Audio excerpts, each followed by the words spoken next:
So yeah, good afternoon, everyone. Welcome to the Gazette's Iowa Ideas In-Depth Week on Higher Education. I'm Vanessa Miller. I've been a reporter with the Gazette since 2011. I've been covering higher education since 2013.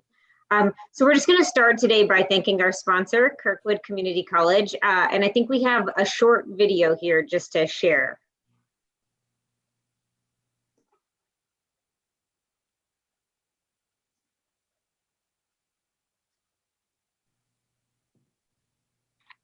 Maybe. This week. Kirkwood is proud to be a sponsor of this. Hello, I'm Dr. Lori Sundberg. I'm president of Kirkwood Community College, and I'd like to welcome you to the Iowa Ideas In-Depth Look at Higher Education this week. Kirkwood is proud to be a sponsor of this event. Kirkwood has been serving this region for 50 years, and I know that we're going to be serving for 50 more years. So as you think about your higher education needs, or even continuing education needs, I hope that you'll think of Kirkwood. Again, welcome to the event, and I hope you enjoy the presentations. Great. Well, thanks again for joining us. I just want to, before we start today, I've received some messages from our panelists, and I just want to express our condolences on behalf of the panel to President Wintersteen and the Iowa State community, the families, teammates, and friends of the two students who were lost this weekend in the tragic rowing accident. We're so sorry, and just wanted to acknowledge that you guys are all going through that right now.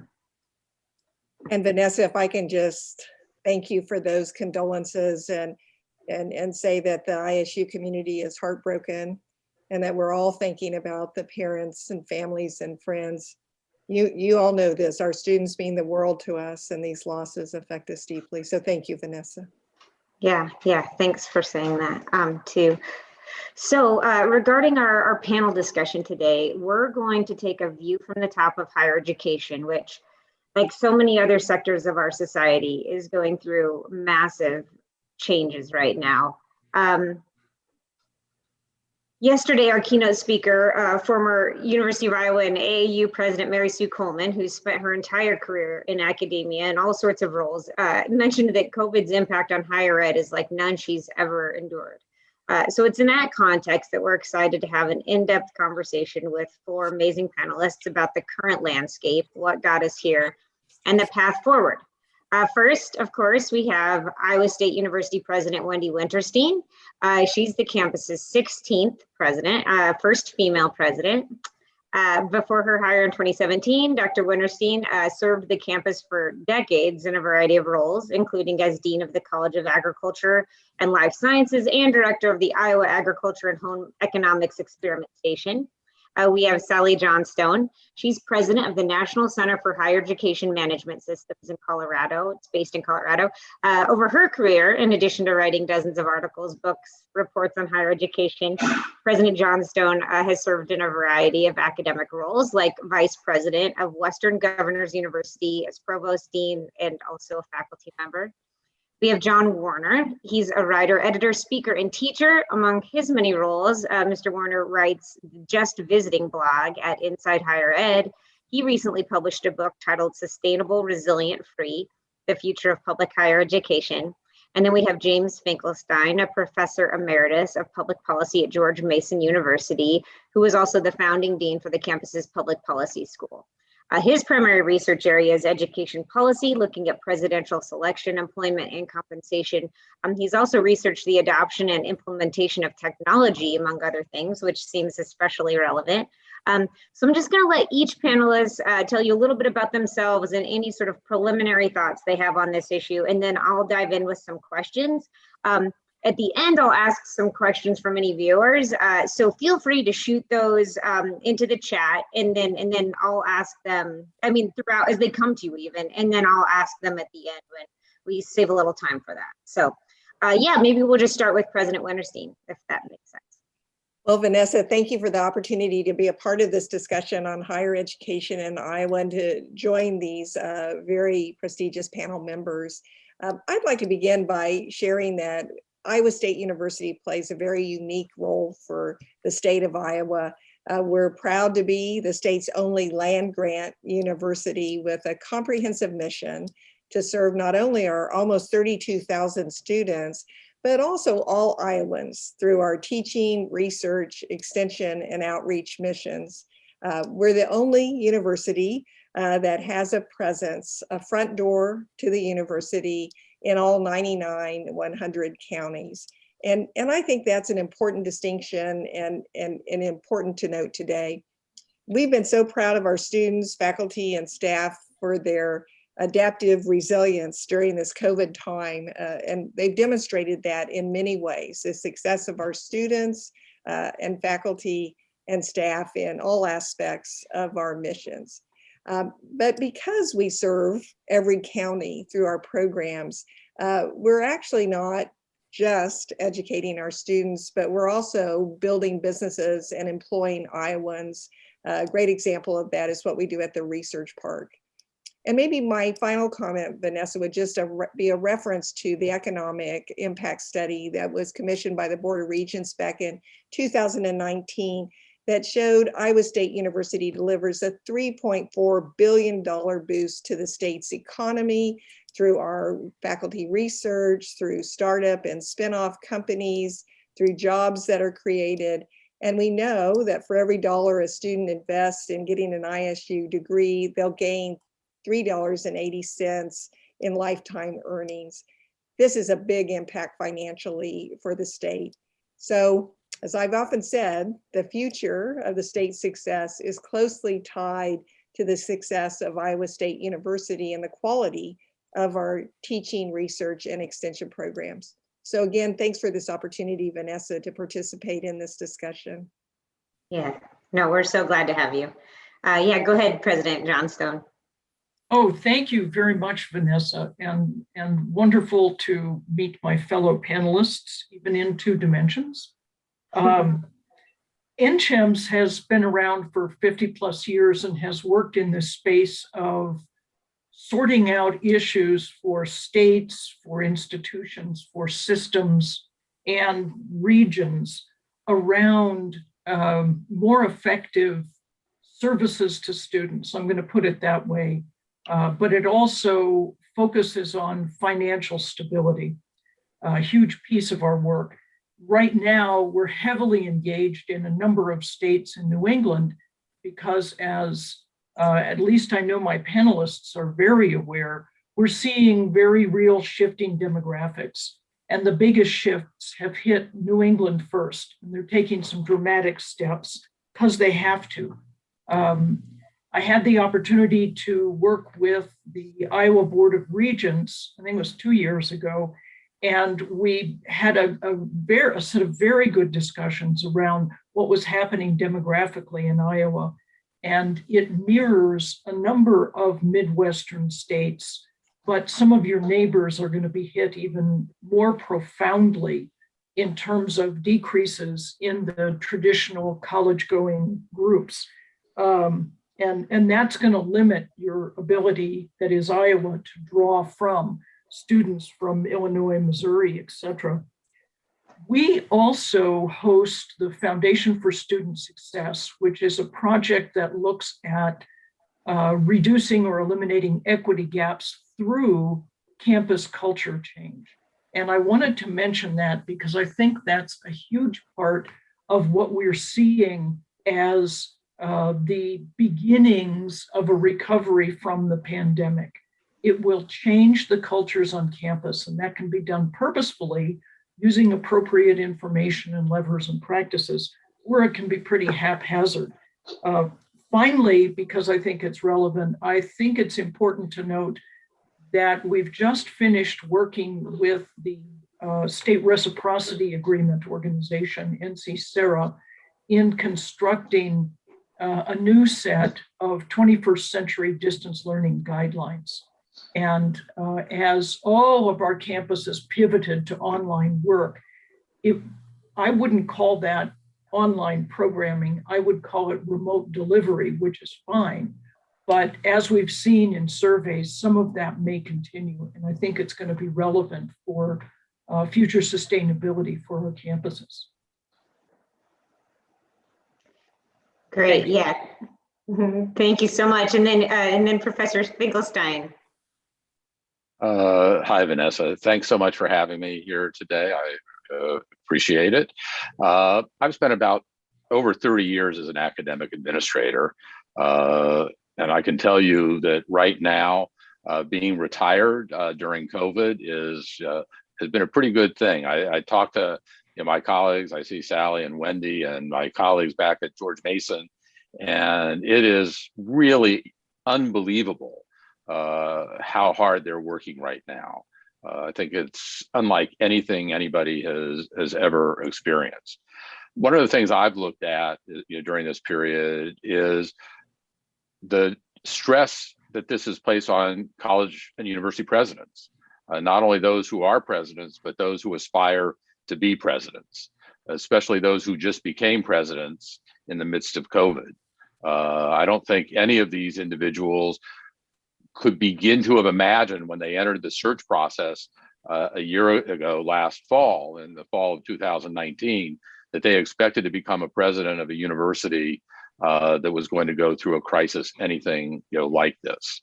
And that's going to be a real challenge for them going forward, as well as presidents who have been around for a long time. I want to say one other thing about technology. My early career, I spent a lot dealing with educational technology. I was a founding North American editor for a major journal in artificial intelligence. My brother used to say I was asked to do that because my intelligence was truly artificial. But I learned a long time ago that technology creates as many problems as it solves. The problems it creates are often much more difficult to solve. And I tell people, when it's very important, if you can see this, I write with a fountain pen that only fills from a bottle. So I think that the sea change we've seen in the use of technology today is certainly something that we need to think about carefully and see how it's going to affect the future of higher education. Yeah, awesome. And then John, go ahead. Thank you for having me. It's a pleasure to be here. I am the one of these things is not like the other panelists. I've had no career as a academic administrator. I never even had a career as a college professor. I spent the 20 years inside of higher education institutions, 4 different colleges and universities, as a non-tenure track, otherwise known as contingent or adjunct instructor. And so my perspective is as someone who has seen it from the bottom up as opposed to the top down, working on these sort of front lines. And someone who does not teach college anymore, despite a great desire to do it, because I could not secure a position that allowed me to support myself and my family on a salary teaching college. Despite a great passion for it, and I like to think some expertise. One of my books is widely used as a first-year writing text. And I'm not allowed to, I can't afford to teach college. This perspective and writing about it for the last almost 10 years at Inside Higher Ed has led me to believe that the pandemic has not revealed any difficulties that our colleges and universities face that were not already present. All of these things were there before the pandemic. The pandemic has been an intensifier or magnifier or accelerator, but the structural problem that I perceive with our institutions was already present. And it really gets at what President Wintersteen was talking about with the necessity of a place like Iowa State University. It is a necessary public institution for the health and well-being of all of the citizens of Iowa. And yet we have a structure around these institutions, how they are funded, and how they must be managed because of the way they are funded, that is fundamentally incompatible, in my view, with the mission of these institutions. And unless we can change and not even return to an older way, sort of borrow some stuff from the old, but move into the new, we're looking at a continual decline, a continual managing of austerity along the lines of what institutions have had to do for the last 30, perhaps even 40 years, the entirety of the time that I've spent in higher education as either a student or an instructor. So my focus is really on examining those things from that perspective. What is the mission of these things? How can we change the orientation from top down, operations down, to mission up, what I call mission up, sort of the role and purpose of the institution. So I'll be very interested to hear the perspectives of folks who look at these from a vastly different angle and have vastly greater insight into those parts of the operations than I do. Yeah, great. And just as I ask questions, any four of you feel free to jump in and answer, unless I say specifically, but they're open to everybody. And John, your comments kind of lead perfectly into just one thing I wanted to start with was kind of the context for all this. Like, what can any of you talk about what the major challenges were for higher education facing institutions before the pandemic hit? Like, where was the focus at that time? Well, Vanessa, I could go ahead and just jump in and make a few comments, perhaps. I think like any institution, we were facing increasing costs to maintain infrastructure, costs to have the right type of systems in place, like Workday, which has been a big change at Iowa State and a big investment. So really a modernization of some key functions, and also just a backlog of renovations and repairs that needed to occur. And again, how did we be able to have the right compensation packages for faculty and staff? And we were doing that at a time when we were seeing state revenues slightly decline, and we were seeing enrollments drop. And so significant challenges going forward at the start of the pandemic. Let me build on the comments that Wendy just made, because what I think she experienced at Iowa State is not at all dissimilar from countless campuses across the country, particularly state institutions. And we're already seeing problems with the private sector, but I tend to focus on the state sector because I think that's where sort of the rubber meets the road if we're talking about educating a population to be good citizens and have living wage job opportunities. But as we look at that, we're discovering more and more examinations of changing a lot of the models. Mm-hmm. So it's not just compensation for staff and faculty, or in the case of a lot of publics, where the legislature or basically state funding declines, you just raise tuition. By 2019, we were already at a breaking point with regard to families and costs to students. And as a result of that, it requires not just reshuffling, how one brings in more revenue or how one supports what they do, but rethinking the models that we have in place that were predicated on models that are 100, 200 years old, changing the whole framework of the way we think about quality assurance, really diving deeply into what is the function of the public institution for a particular state, and what are their best strategies for fulfilling that function. And I would argue that even by 2019, business as usual was not cutting it. I guess, Vanessa, I agree that the funding model for higher education has been a huge challenge, especially for public institutions. But I would say that if COVID hadn't occurred, the biggest challenge that universities would have be facing right now is the issue of race and racism in this country. Mm-hmm. I don't think, when we saw a build up to that, in 2019, mm-hmm. COVID overtook that. But our campuses right now this past year probably would have been dealing with protests that the likes of which we haven't seen since the 1960s and early 1970s in the Vietnam War era.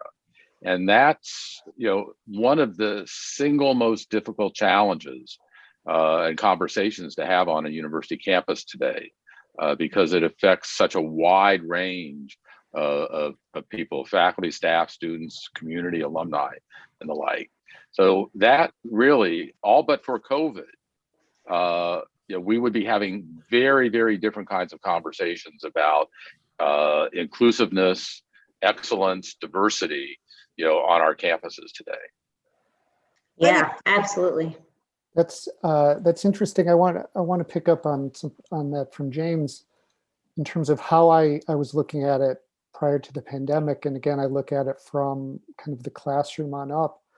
And the indicators I saw that troubled me the most were issues like rising student anxiety and depression and mental health challenges, combined with what I can only describe as a kind of despair over the debt that they were accruing on the way to their credential, and a lot of concern and doubt about their future economic prospects.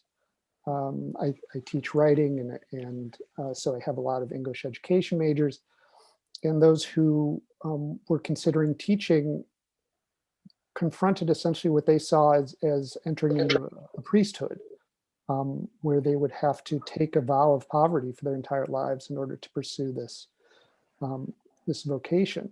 So those were the things that were concerning me, and what I was worried about and what it was adding up to was not a kind of burnout, but a kind of demoralization. That the institution itself and the structures of the institution were not fundamentally oriented around the well-being of students. And in many cases, faculty and staff and administrators too, that there was something untenable about what was happening on campus day to day. And I think to James's point, the interjection of these contentious questions around race and equity would have only inflamed those things into a fundamental conflict over these institutions and the well-being of the people who work and learn inside of them. I would just add that certainly as we think about having a welcoming and inclusive campus at Iowa State, this has been a conversation that's been going on, I would literally from our first day as an institution, where we welcomed everyone, regardless of race, gender, or socioeconomic status, but worked hard to keep addressing that issue, even in pre-COVID times. And certainly at Iowa State, we've seen a pretty dramatic change over the years in the number of percent of our multicultural students, and even a jump last fall in the number of multicultural students coming to Iowa State.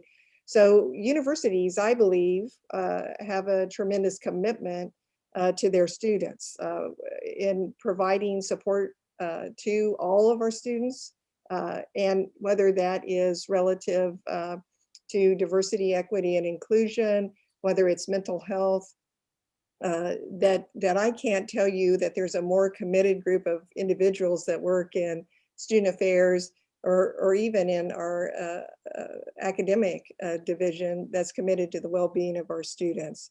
So is there tremendous stress on both of these issues? Yes. Are there good programs in place?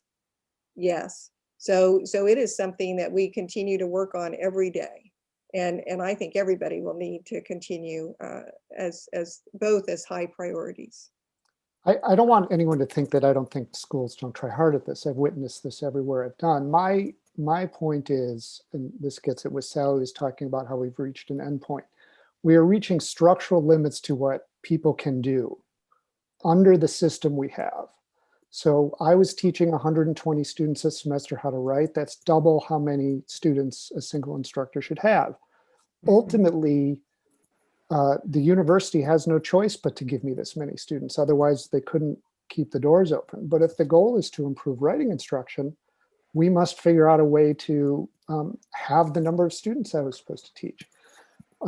if we're going to have more and more students arriving with issues of anxiety and depression, as we know they are, these things are not, they don't appear in college, they're rooted in the systems of K-12 schooling they experience. We need to change that system. So it's like, I have great appreciation for what universities are doing to attack these problems, but these are alleviating symptoms. And it's very, very difficult. And it's difficult for institutions to attack those causes because the causes are both downstream and upstream from them themselves.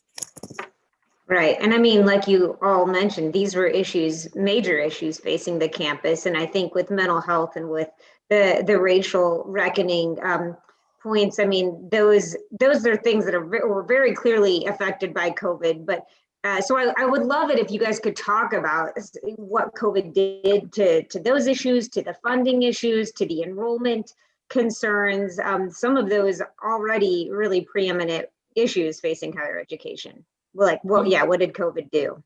Yeah, Vanessa, thanks for the segue, because there's a survey of college and university presidents that was released the end of last week by ACE, American Council on Education, and the TIAA Institute.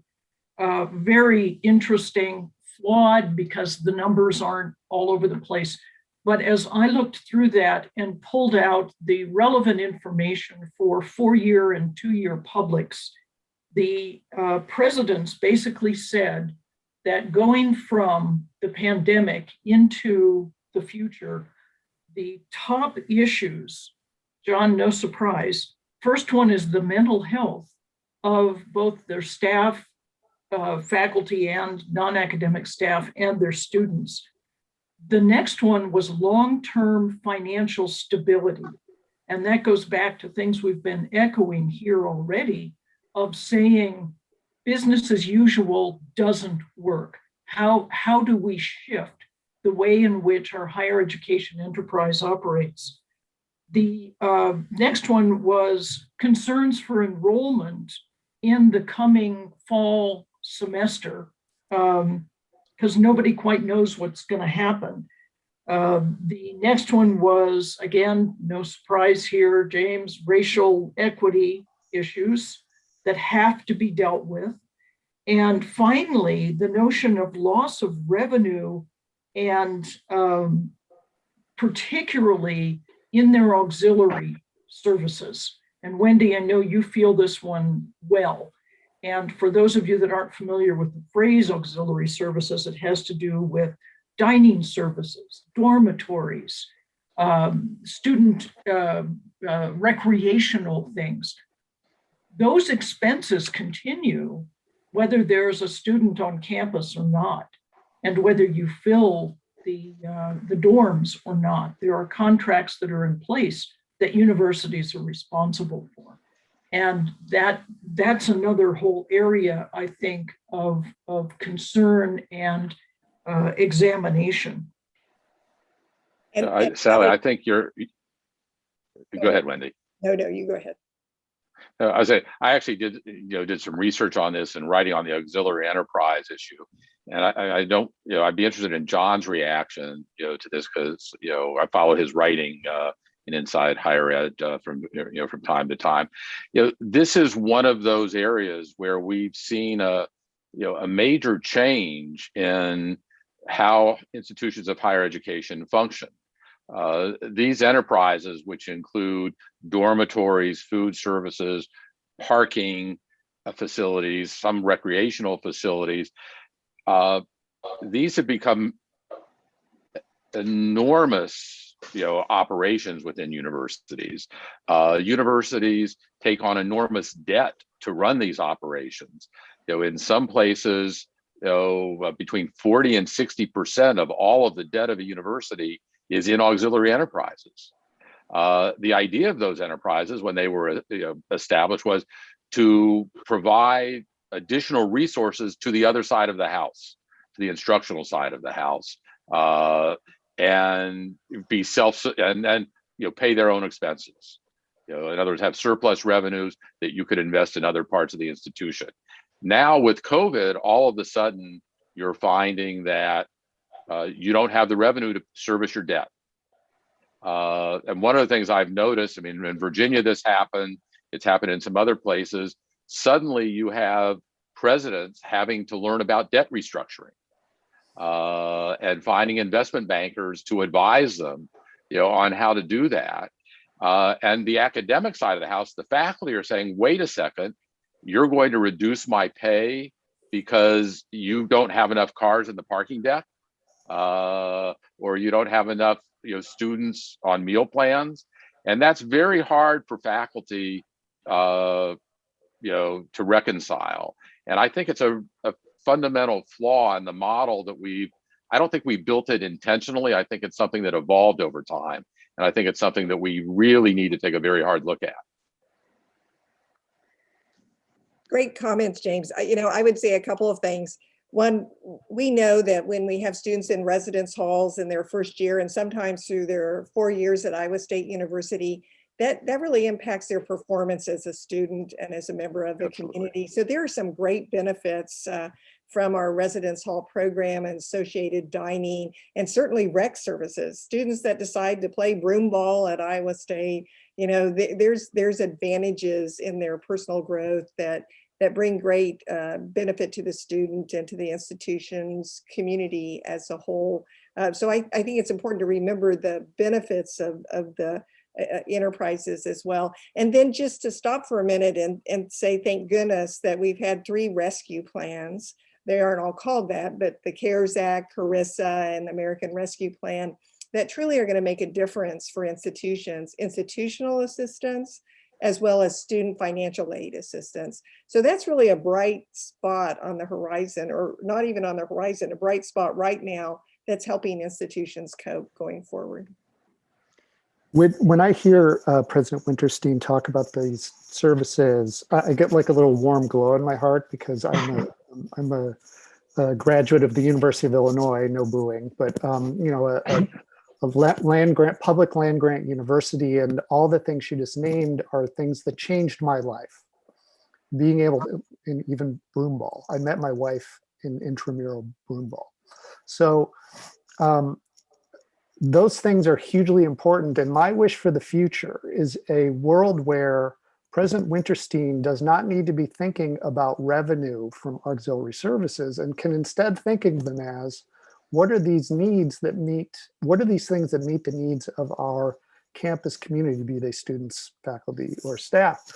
To Paul's point, I have this in a chapter in my book, in Sustainable, Resilient, Free, about the colleges of South Carolina, colleges and universities where I live. The debt is such that student tuition at our institutions, Clemson, University of South Carolina, College of Charleston, where I'm affiliate faculty, student tuition is 10 to 15% higher than it would be otherwise, but for the service of the debt. So wiping out that debt could reduce tuition at the public institutions in South Carolina by 10 or 15% off the top. And this is a cost that is unknown to students, largely hidden to faculty. When I bring this up to former colleagues at College of Charleston, they don't know. So part of my mission through Inside Her Head, writing at Just Visiting, is to kind of just raise, throw a flag in the air and say, hey, these are the structures that are impacting your ability to do your job, and your, the ability of your students to learn.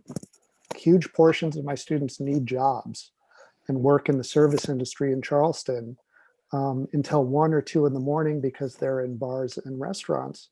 And that impacts them when they show up at my class at 8 a.m. because they need those jobs to pay for their tuition or not go into too much debt. So all of these things are so interrelated.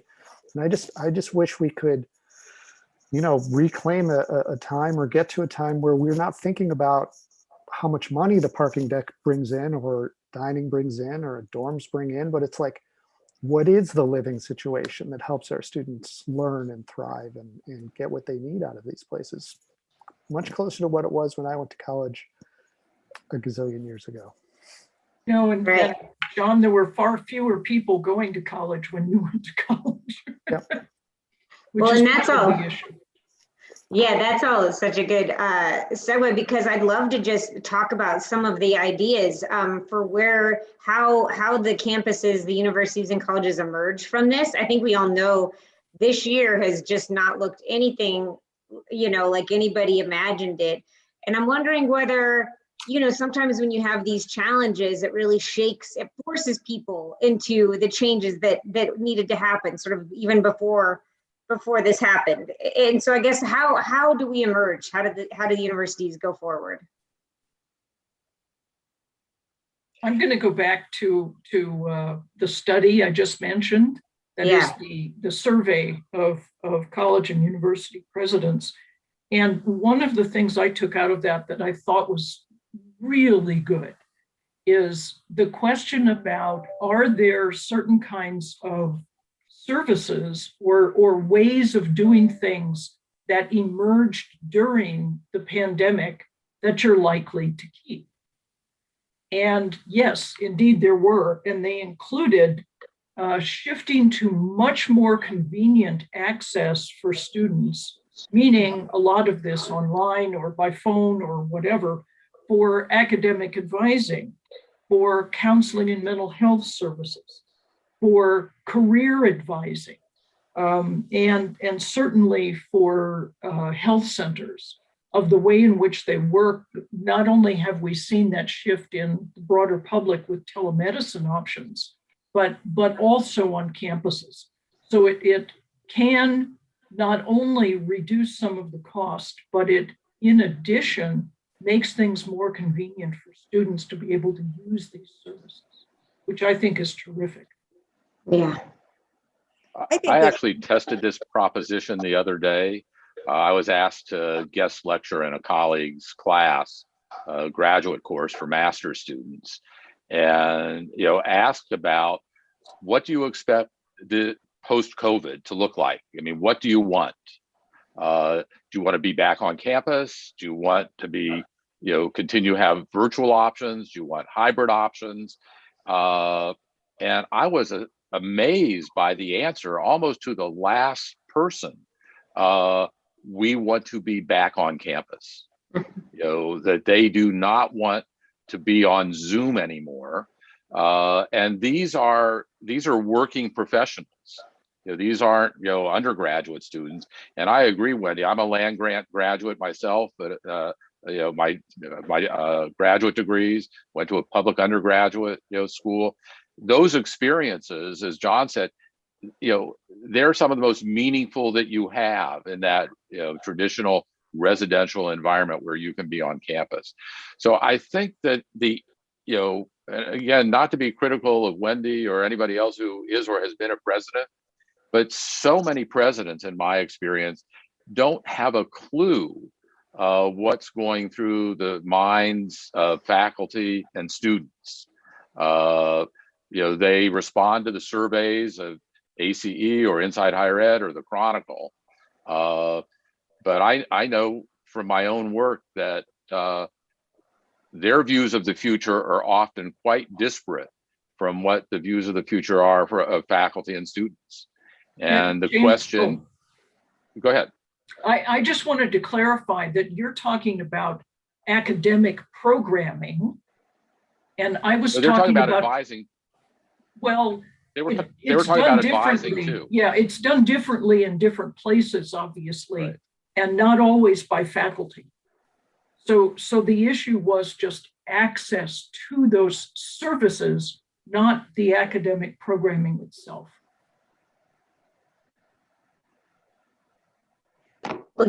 I would just add that I try to talk to our students and to our faculty and staff, and I can't think how many town hall meetings we did virtually to engage with faculty and staff during COVID. I've never been on a town hall meeting before with 3,000 faculty and staff. Wow. But clearly, I'm in a room with a group of freshmen every Tuesday night. And the vast majority want to be back in person. You have a few students that say, I'm an introvert, I would prefer to do more online. And interestingly, we provide those opportunities with many of our courses to do online. But but our students, and I believe also our faculty and staff, are craving the interaction. They want to be engaged with each other. They want to have the opportunities for conversation.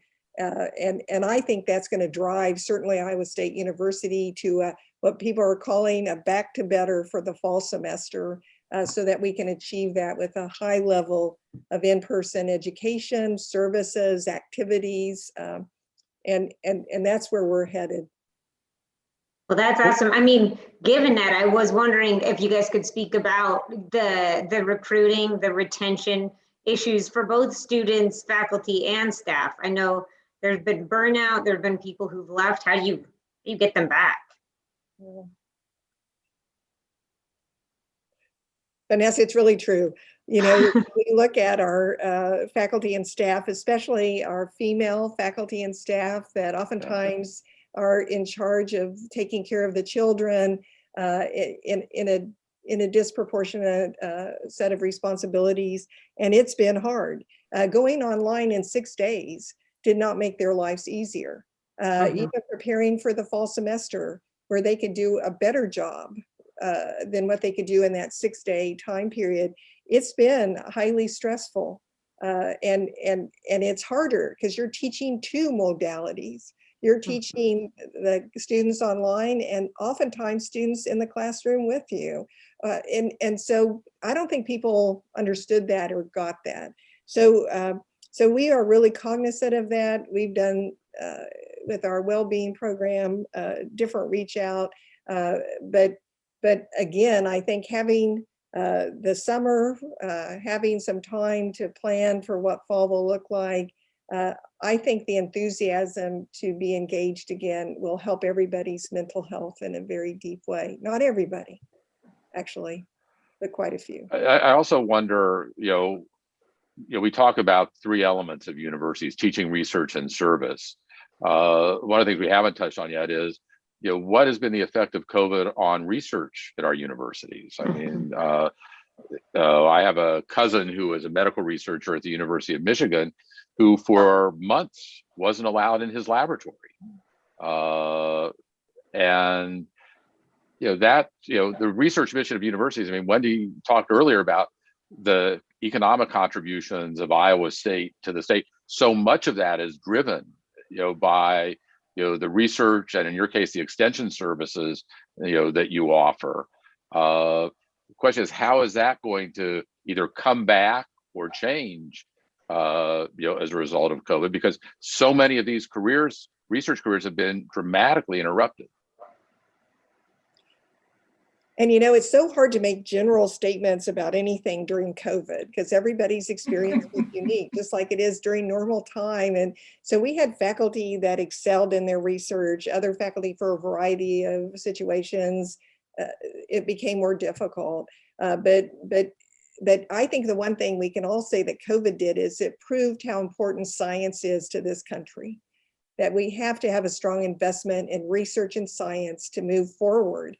It was the solution to COVID. It'll be the solution to how we address future issues like this. So I think it gave the public a peek into the importance of why we invest in science at the federal level, at the state level. The state of Iowa actually took some of their federal CARES funds and invested in the Nano Vaccine Institute, a partnership of 20 universities. Could we have shelf-stable vaccines in the future that don't have to be in sub-zero freezers? Could we have nano vaccines that can be administered via an atomizer versus a needle? Science is really demonstrated in this time to be critically important. One of the things I hear when I listen to what everybody else is saying, and something I've had on my mind a lot about the future, and having experienced the last year, I'm not going to predict the future, but I do have some thoughts about how we can pull out of it and how we can sort of get going in the right direction. And for me, they all revolve around community at both the micro level, the things we're talking about in terms of getting back into class and having conversations and those sorts of things. But I also think it's at the larger level, the notion of reestablishing our public institutions of higher education as public goods that serve people beyond the individuals pursuing a degree. And if we can achieve that, and we have a lot of hurdles in that direction. I'm giving a talk next week for Southern Illinois, where they want me to speak on how to reduce the amount of suspicion and alienation among the public for higher education because of our culture wars and political polarization, which I have a chapter on in my book. And to me, that gets a community as well. These institutions serve the people, the local community, the people of the state, even the country when we're talking about a large land grant university and their research mission. And we must make them, as the second word of my book, resilient. They are currently not built for resiliency. They're built for survival. And survival day to day, semester to semester is not resilient thinking. And for me, it gets down to, are we going to figure out that we should be investing in these institutions? Not that they have a revenue shortfall, they have a funding problem. I would love to see schools like Kirkwood Community College not worry about how much revenue they're bringing in, that we simply fund them to their mission of educating students. And to me, that's all community. It's that we are serving everybody in the state or the region or the locality, and we're keeping them in mind, and we're operating from that fundamental understanding that these institutions are, even if you're not enrolled in them, you benefit from their, not just existence, but their success, them thriving in these activities. Yeah, and that's, oh, go ahead, Sally. Well, I was just going to pick up on what John was saying, and there's nothing that I would disagree with regard to any of our panelists in terms of their comments. But the one little twist on this, I think, is back to what I said before of doing things differently.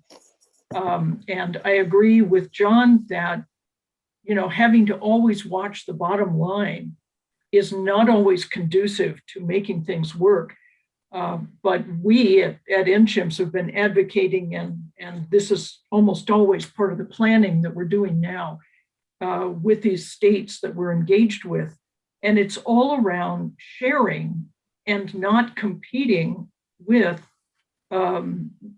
neighbors, whatever, but other universities or colleges in which that makes sense.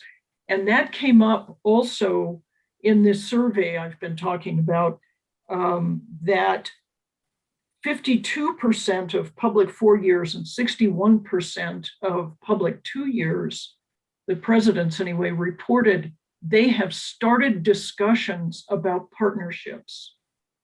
And those partnerships are in the area of shared administrative services. So you reduce your costs by pooling the resources, in essence. Also, shared academic programming. If you can't offer everything for a particular program on your campus, well, let's look around at other campuses that maybe can do that.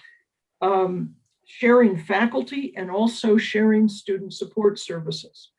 And that, I mean, I can go on for days about some of this because this is all part of the planning we're doing with both the accrediting community and these state systems. But the notion of, John, not only making the focus of a campus completely what's best for students, but also recognizing that we have business practices within our colleges and universities that have evolved over a long period of time. And it's time to rethink them. I would even build on that, you know, this notion of competition. I think it is fundamentally incorrect to believe that our public institutions thrive on competing with each other. I think that's simply wrong. Yeah. The idea that the current chancellor at Cal Berkeley, she was a vice chancellor at the time, Carol Christ, said that universities are in the fundamental business of enrolling students to capture their tuition. And that should not be the fundamental business of our public institutions. And it creates this perverted system where the state of Illinois, where I come from originally, and the University of Illinois, my alma mater, had to intervene to keep Alabama and the University of Alabama from taking students that would normally go to the University of Illinois. They enrolled 200 students in a freshman class at the University of Alabama from Illinois, all of whom were academically qualified for the University of Illinois. This requires Alabama to have a team of 30-some recruiters, to have a massive marketing infrastructure around recruiting students so they can realize this tuition revenue. It impacts merit aid, which we know has become increasing the cycle of inequality and reducing access to lower income students. And to me, looking from the outside, not having to manage these things, and God bless those who have to do it. I don't have the knowledge or ability or guts to make these decisions.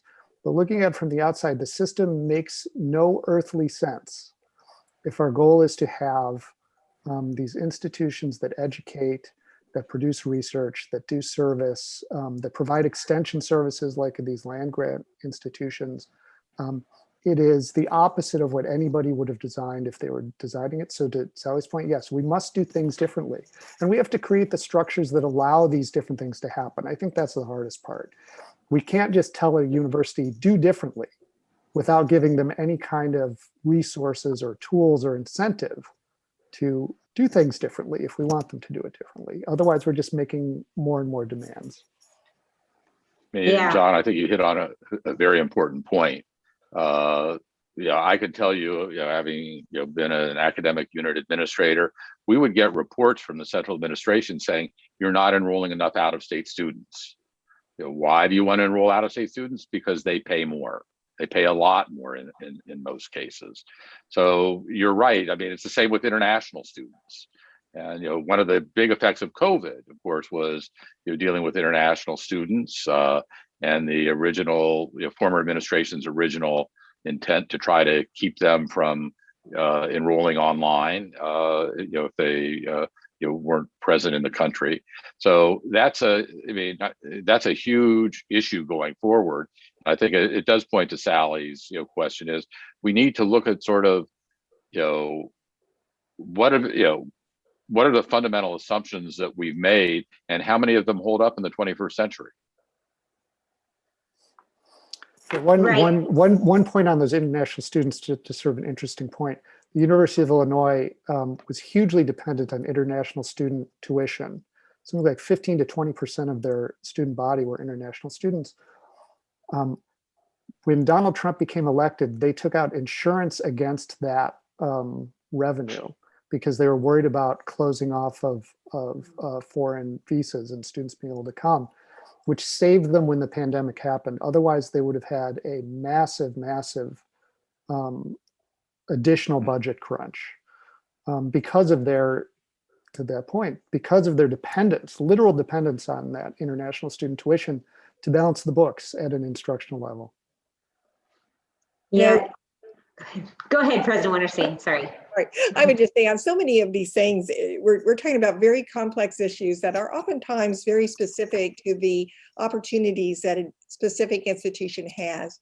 And I just think about international students. It's been a part of our history at Iowa State University forever.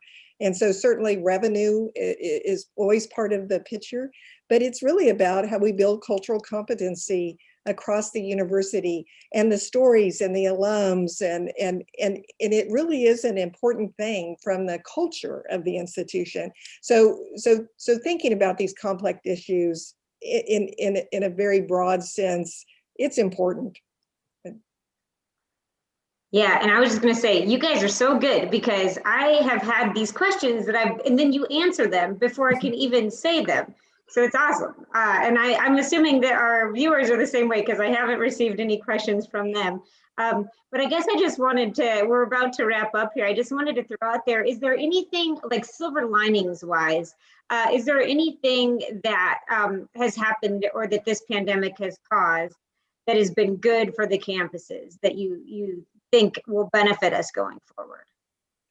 I can start with that. I think we've learned a lot about effective classroom instruction or non-classroom instruction. I think the ability to see and what matters and how we engage students with the shift in instruction has opened up a discussion around these things that will benefit going forward in a significant way. That's where a lot of my focus on my work still is, in writing pedagogy. And the things I'm seeing around how we can add these new tools into our instruction are very exciting for me. I think it's going to open up tremendous possibilities for improving classroom instruction. Awesome. I agree with I John. think there. I'm sorry. Go ahead. Good. No, I think we've learned a couple of things. One is, I think we have a new appreciation for the interdependencies that exists within institutions in ways, in linkages that we hadn't really either known about or understood. The example of auxiliary enterprises is one example that we talked about today. I hope the other lesson that we've learned here, and I've seen this at my own George Mason, where I spent 25 plus years, is the critical importance of, in a time of crisis, of listening to faculty.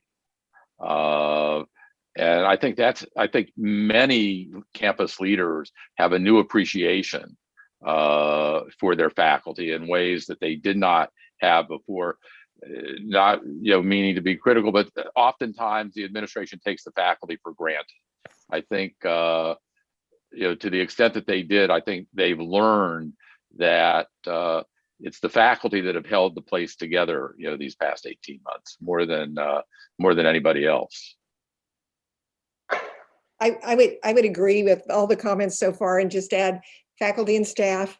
It's the whole team that's held the place together. I would just say, and another lesson I think we learned is that when we opened up our Student Innovation Center and realized that we weren't going to do a lot of in-person events there, all of a sudden the technology opened up the door so we could have an alum who's a successful entrepreneur in Singapore join us and join our students for a real conversation about his own experiences and how they could do something just like he did, perhaps, or something similar. So the technology, to not wait for the alum to come back from Singapore to fill the Great Hall, but to join us via technology in the Student Innovation Center, it turned things on in some cases, and we're going to keep doing things like that. Yeah. And I know we're out of time, so I'm just going to say thank you. Well, that's awesome. I'm so thankful to all of you for joining us. I feel like we could have had a whole nother hour just because you all have such great insights. We actually, right immediately after this session, we do have another session coming up. I'm not moderating it, but it is specifically on the value and the affordability of higher education. And then tomorrow, our Wednesday session at noon is going to dig into whether higher education might become more collaborative, which is again something we discussed earlier in this conversation between communities, privates, and publics. And then on Thursday, we have a session looking at the student experience. So students will join us and just kind of talk about how this pandemic has played out for them and the feeling there. I want to mention that the Gazette's full annual Ideas Conference, October 14th and 15th, again, will be virtual and it will be free. It'll cover a range of tracks, not just education, but environment, policy, healthcare. Again, it's free. You have to register, and that's open right now at iowaideas.com.